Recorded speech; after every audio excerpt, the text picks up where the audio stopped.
All right, the last time that I read, Gareth was pulling Leo toward the pirate ship. And that's all we know.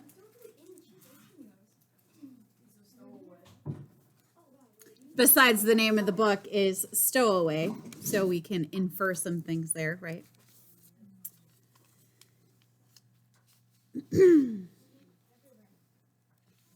All right, so this is a flashback right now.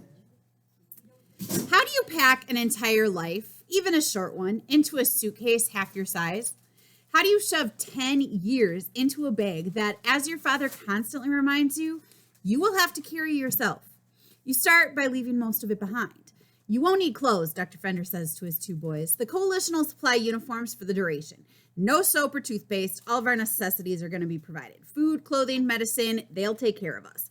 Leo wouldn't even need his old inhaler, the one he decorated with Spider-Man stickers.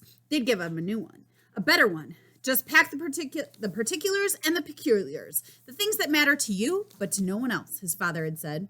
Gareth packed his running shoes and the medal from his first ever cross-country championship, as well as 30 of his most valuable comics, carefully preserved in plastic. They could download any book or vid or game they wanted to their data pads, of course, but there was no way Gareth was leaving his great-grandfather's Avengers #1, close to a century old and still in near mint condition, behind.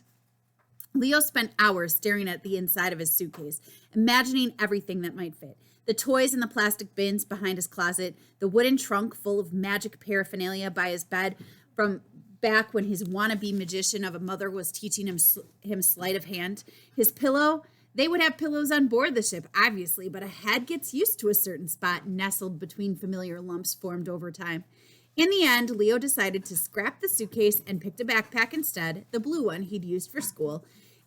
He threw some trick cards, his mother's favorite Svengali deck, a stuffed rabbit named Houdini, and a picture of Amos. He decided to hold on to his old inhaler just in case. Then he carefully selected a few of the more unusual seashells that lined his bookshelves and wrapped them carefully in a sock. Most of the rest of the stuff in his room he could leave behind, he decided. Finally, he grabbed his watch from his dresser and slapped it on his wrist. He stood in the doorway of his bedroom, the only one he'd ever known, taking it in one last time. Through the window on the other side, he could see the ships, Akari and human alike, studying the smoggy sky. Used to be that there were only Akari ships, but that was before the worst day of his life, before the war came right on their doorstep. Now the factory right outside town spit out starfighters instead of SUVs. Trust me, this is for the best, his father told Leo as they got out of the hover car to board the Beagle, a hulking, bulbous behemoth that had been designed for reliability over speed and was depressingly devoid of weapons. It looked massive, though Leo's dad told him that it would only have a crew of 40 or so. Isn't she beautiful? Dr. Fender asked. Darwin would be proud. Leo knew who Charles Darwin was, and if Charles Darwin had suddenly found himself staring at a spaceship capable of jumping between star systems, he probably would have freaked all the way out. I think it will be good for you, Dad continued. I bet the moment we get out there, your asthma will start to clear up.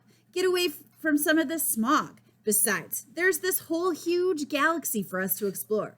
We are fortunate, really. Not everyone gets this opportunity.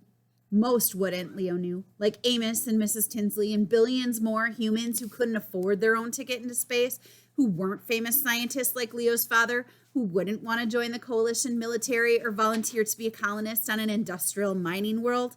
There were many ways off the planet, but few of them were easy. Staying would be easy, Leo thought, if only his father would let them. Dr. Fender crouched down and took his son's hand. I'm sorry, Leo. We have to do this. We have to think about the future. The Earth isn't going to be around forever. We did too much damage to it early on and tried to make up for it too late. Even the Akari, as good as they are, won't be able to save it. By the time you're my age, it might not even be habitable. Everyone will have to leave eventually. Not Mrs. Tinsley. Who's Mrs. Tinsley? Their old neighbor. No, probably not Mrs. Tinsley. Though if there were enough ships, I'd tell her that she should go too. I know it doesn't seem like it, but it's better to go now, when we have the choice, when we can pick our destiny, than to be forced out later. But this wasn't Leo's destiny, it was his father's. He was the one who had been recruited by the coalition. There were days Leo looked at his prize-winning astrophysicist father with a choking swell of pride. Today wasn't one of those days. Trust me, once we get out there, everything is going to change. You can't even begin to comprehend the kinds of things you'll see, things that I could only dream about at your age, things that I did dream about at your age. But where are we going? Wherever it is, I promise to keep you safe, his father assured him. Leo knew nowhere was completely safe. Not really. He looked at the gigantic ship, his home for the foreseeable future. 1 year, 3 years, 5, 10. He had no idea how long he would be on it. It didn't look at all like home. Home had curtained windows. Home had a cement sidewalk and grass that tickled the backs of your knees when you laid out in the sun. Home was finite, fathomable. It was a space you could fill. Out there was just emptiness, cold and black forever and ever. Dr. Fender held Leo's hand and tried to pull him along, but Leo dug in. He tried to think of something, anything that could change his father's mind, convince him to let their family stay. There was one. What about Mom? Dr. Fender closed his eyes for a moment before letting out a long sigh. Leo hoped it was a sigh of defeat, but it was something else. A memory, maybe, or a promise made. He opened his eyes again and fixed them on his son. This is what she would have wanted, Leo. She would have wanted us to take care of each other, and that's just what we are going to do. For her. His father stood, and Leo knew it was over. He had no more magic tricks left. He reluctantly shuffled his feet along the path to the boarding ramp and stared at the opening of the Beagle, looking like the mouth of a giant whale, a ramp for its tongue. He took one last look behind him at the only home he'd ever known, past the landing zone and over the rows of buildings to the swatch of trees gleaming emerald green in the distance. He felt a hand slip into his own. Don't worry, Gareth whispered. I've got your back. He gave Leo's hand a squeeze. It won't be so bad. But Leo could hear the same doubt in his brother's voice. Gareth knew, just like Leo, he knew from experience. Nothing good ever comes from leaving behind the ones you love.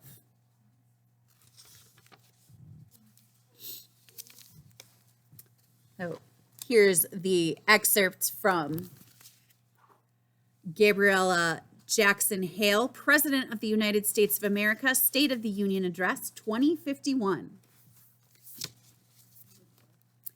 The threats presented by the Jarek and their allies to our country, our planet, our entire civilization, are unlike any we have ever seen before. At no point in human history has our fate hung so precipitously in the balance, but at no point in human history have we come together as a species the way we have in this moment. We will fight back together, united by a single purpose, to protect our planet and ensure the survival of humanity, taking our rightful place among the peace-loving races of the galaxy. And then chapter 3 is going to be the worst pirate in the universe.